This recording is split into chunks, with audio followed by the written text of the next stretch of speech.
So, how does a battle in Syria end up causing a massive political storm right next door in Turkey? That's exactly what we're digging into today. We're going to unpack how some intense street fighting in one city blew up into some seriously high-stakes political drama.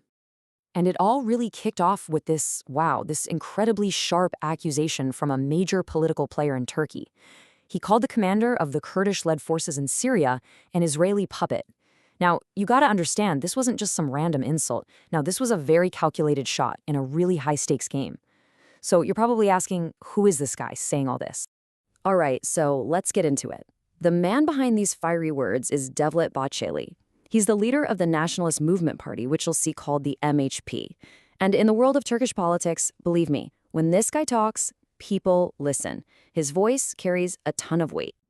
So to really get the impact here, you have to know who the MHP are. They're not just some party on the sidelines. They are a key, crucial ally in President Erdogan's ruling coalition. So when Bahçeli speaks, he's not shouting from the outside. He's speaking from a position of real power and influence, right from inside the government. Okay, so who was on the receiving end of that puppet comment? He was talking about the Syrian Democratic Forces, or the SDF. This is the Kurdish-led military force that controls a big chunk of northeastern Syria. And, well, they are right at the very heart of this whole thing. And here's the piece you absolutely have to understand, at least from Ankara's point of view. Turkey sees the SDF as basically a direct extension of the PKK. Now, the PKK is a group Turkey's been fighting for decades, a really bloody conflict. Turkey considers them a terrorist organization. So for Turkey, this isn't about two separate groups. It's one and the same. And that is fundamental to how they see their national security. But Bahçeli, he takes it even a step further. He basically says, look, if you want to talk disarmament, there's only one person to talk to, the jailed PKK leader Abdullah Öcalan. His logic goes something like this. If Öcalan orders his people to lay down their arms, that order has to apply to everyone connected to them, and in his book, that absolutely includes the SDF in Syria. It's a really hardline stance, right? It pretty much slams the door on any direct talks with the SDF.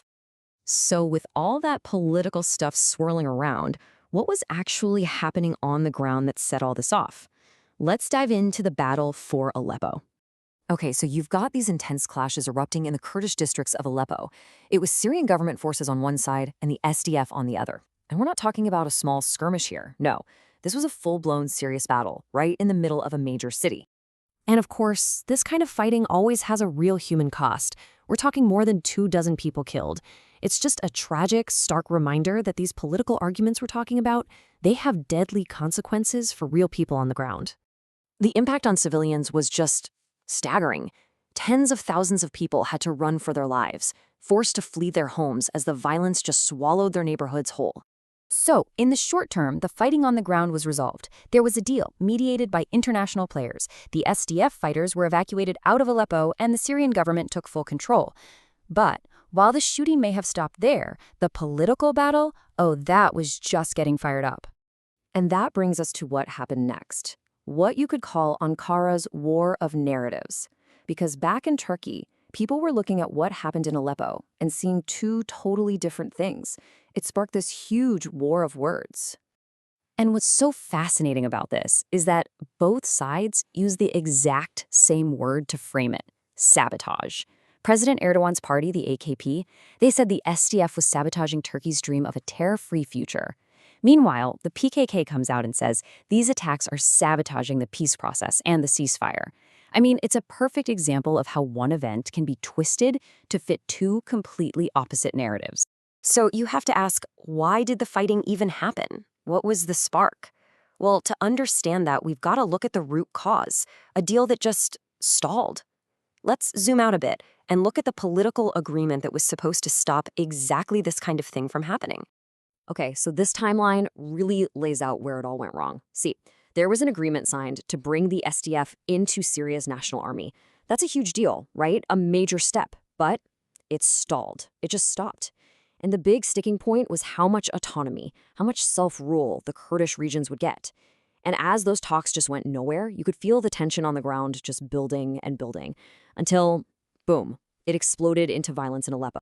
Now, for Turkey, this isn't just a preference. It's non-negotiable. From where Ankara sits, the only way to get rid of what they see as a massive national security threat right on their border is for the SDF to be completely folded into the official Syrian state. No ifs, ands, or buts.